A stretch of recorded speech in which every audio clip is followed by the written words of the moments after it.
This is my mission. I'm hoping and praying, wishing. I'm begging up to the Heavenly Father. Man, I just hope that He listen. My name is Juno, and I am an artist. I think I've always been an artist, and I think most people who know me have known that, but I'm just figuring that out. My name is Shalita Allen, Shalita Maxine to be specific. Some of my friends call me that. It's also my grandmother's name and my aunt's name, so I'm very proud of my middle name. And I am Juno's mom. I learned guitar from a 15-year-old heroin addict. So yeah, my journey, coming to music was very interesting. I worked at a drug rehab facility for teenagers, adolescent males, and my client, Jake, was his name actually. I don't even know his last name, but he was really into guitar, and he had this really dark, negative energy at the time because he was literally addicted to drugs and just had a lot going on. And so in order to reach him, I asked him to teach me a few chords, G, C, and D, and that's kind of how I started playing guitar. And I've been playing every day since then. Juno was the type of kid that she would have the lead in a play. She would get in there and try to be shy. And I'm like, I know you ain't about to be shy right now, girl. You better ham it up. And so when she, like a lamp unto my... I said, ham it up like a lamp unto my...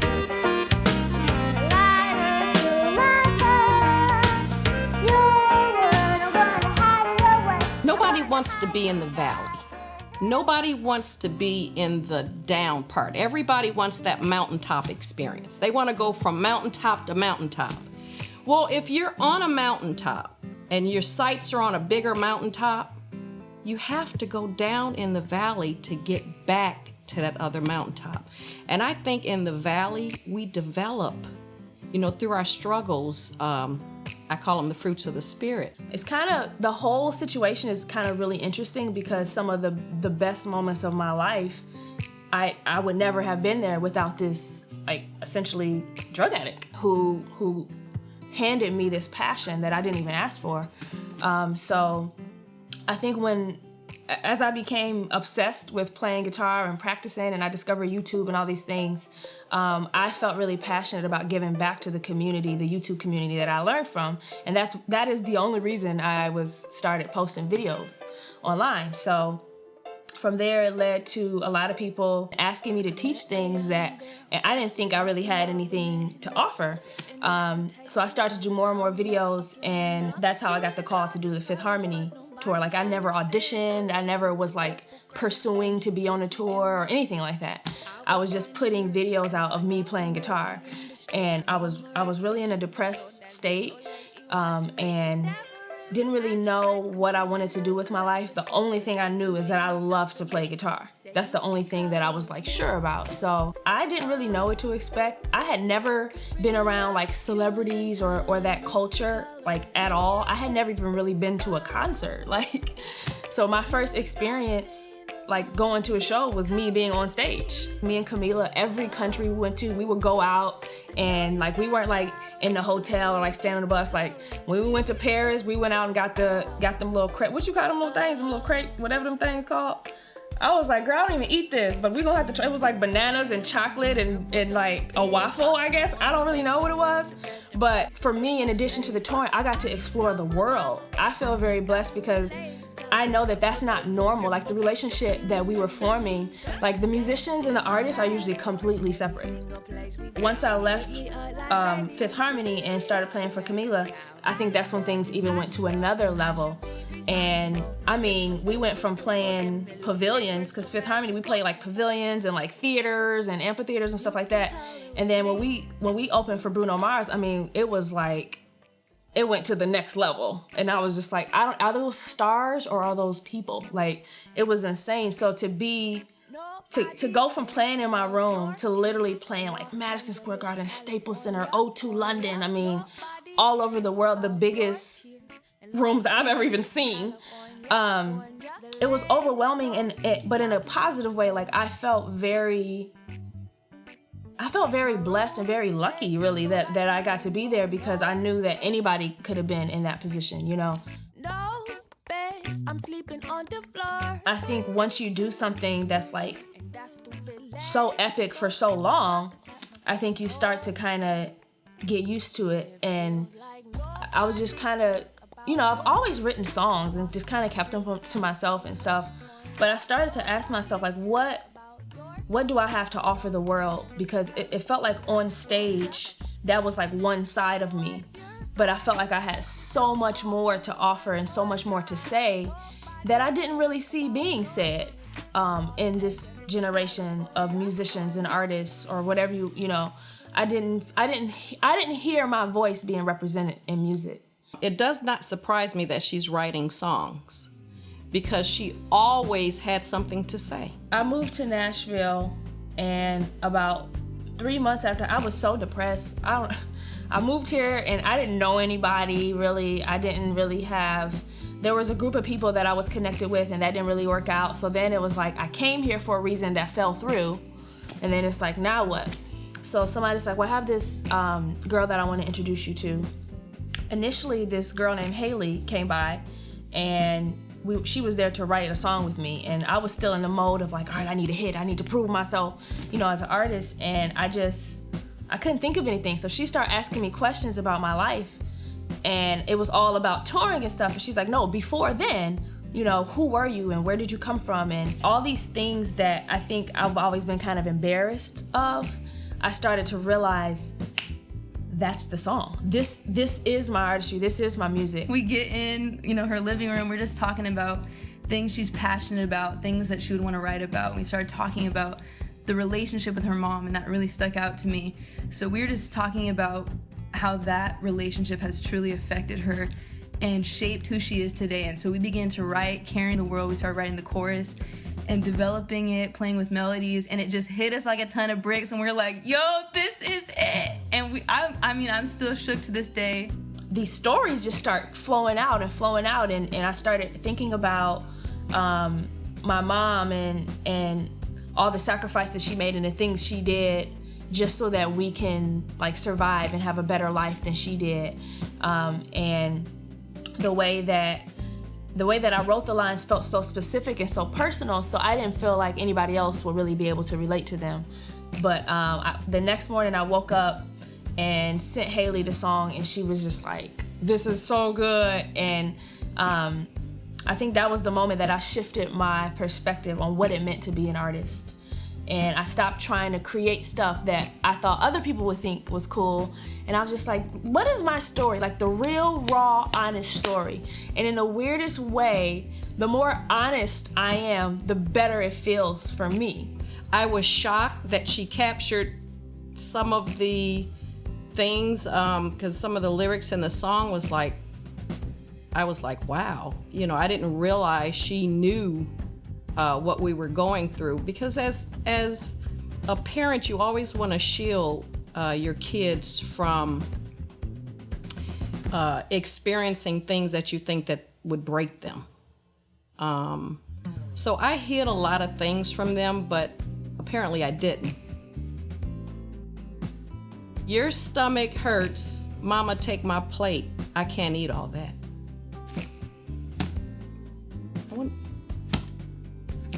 I want to say that's the most powerful line because I remember it. I clearly remember her constantly saying that, and I knew what she was doing, but I was so hungry that I took it. Well, one of the things I remember, my mom was in a lot of different relationships with people that were kind of mean to us and didn't really seem to like us. A couple years ago as an adult, I actually asked my mom, I was like, Mom, why were you with this guy? And like, I just asked her some questions that as a kid, I had never asked her, we had never talked about. It's just like, this is just what it is. And without blinking, and it actually broke my heart, she was just like, well, we didn't have anywhere to live. And it was the best option at the time. And she began to tell me about how she was also unhappy, but again, it was so that we could have somewhere to live. And that's where that line came from, just so we could have a place to live. They would take and you would give. I've been trying to forgive. For me, it's like we didn't really know where we were gonna live. It was kind of dependent on how this relationship worked out. you know, and that's scary as a kid, you know? We didn't complain. I mean, when there were times that we didn't have lights, when I tell you those were the best flashlight stories we would ever have, you know, we would build tents, you know, and I would make them think that the lights were out. They didn't know that we couldn't flick them on if we wanted to.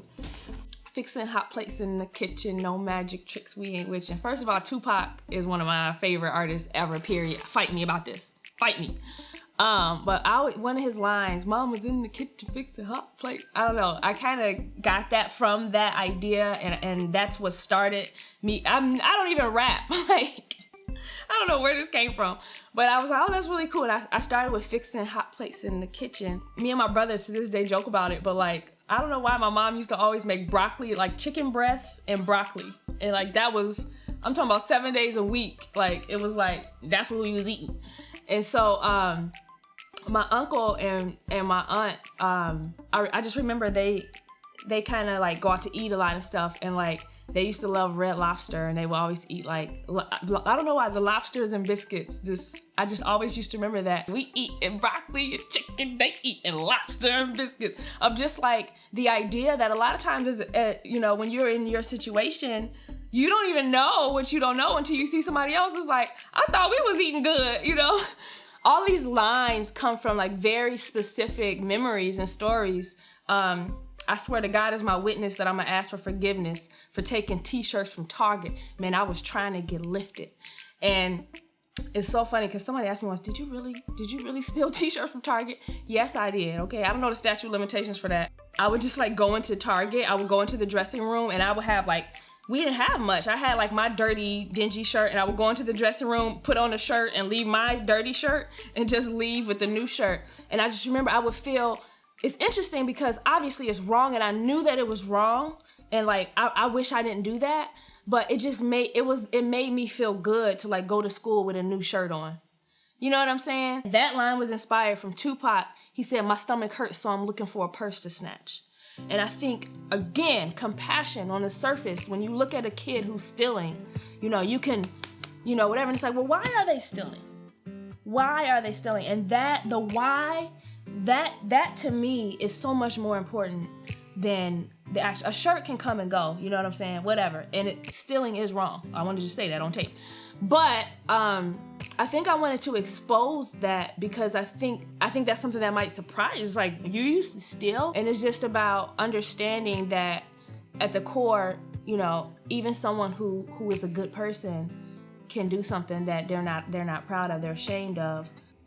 To hear her do a song that did not cater to what everybody else was doing, but was specific to her and our life growing up, because let's face it, sometimes it sucked, but you know, who would we be without the struggle? It's like no Wi-Fi with glitches. They throw in bowls while I'm kissing. Don't really fight, one condition, you touch my mama, get stitches. So when I came out, I remember just this feeling that like, as long as people didn't see me being gay, it was okay.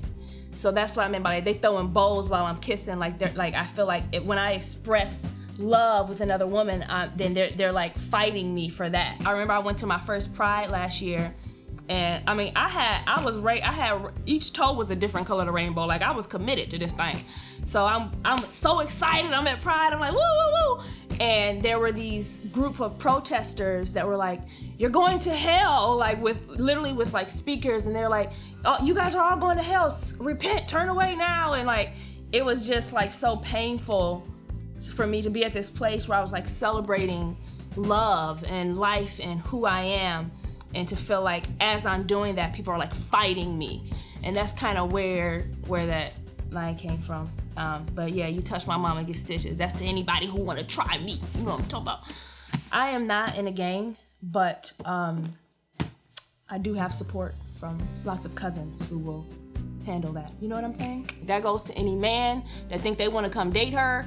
Any of that, like, you know what I'm saying? Yes, any man that think they want to come date her, you got to get through me. This collar ain't even attached. I'm crazy. And I didn't get this from Target. I ordered this myself. I paid for this shirt. Anyways, next question.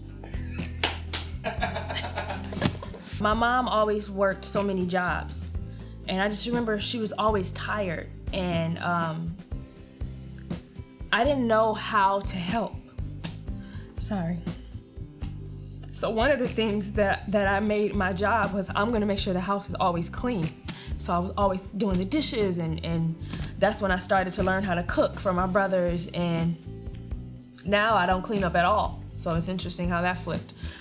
But the thing I'm most proud of about myself that came from me going through all that is compassion. I think a lot of times when you haven't experienced struggle or you haven't experienced adversity or obstacles, you don't understand, and you can be judgmental. You look at people and you're like, oh, even like Jake, the guy that taught me guitar. Imagine if I wrote him off because he was a drug addict, you know? One of my favorite quotes is, you can tell a lot about a person by the way they treat people they don't need. Being aware of the human struggle, I think, does something to you. It shifts your perspective, and it makes me want to help alleviate some of that pain because somebody did that for me, you know? And my way of doing that is through music. I think compassion is the thing I'm most proud of that's come from all of that. And that same compassion keeps giving me ideas to write new songs, and I feel like I can do this for 70 more years, literally. My kids were always grateful. I feel like, and I'm not trying to toot my own horn, but I truly feel like because I woke up and I was truly grateful every day, they saw that. I didn't have to tell them to be grateful. They saw me being grateful, and I think that it kind of rubbed off. And I'm very proud of that. Some people think carrying the world, like if you don't listen to the song, it's just like carrying the world.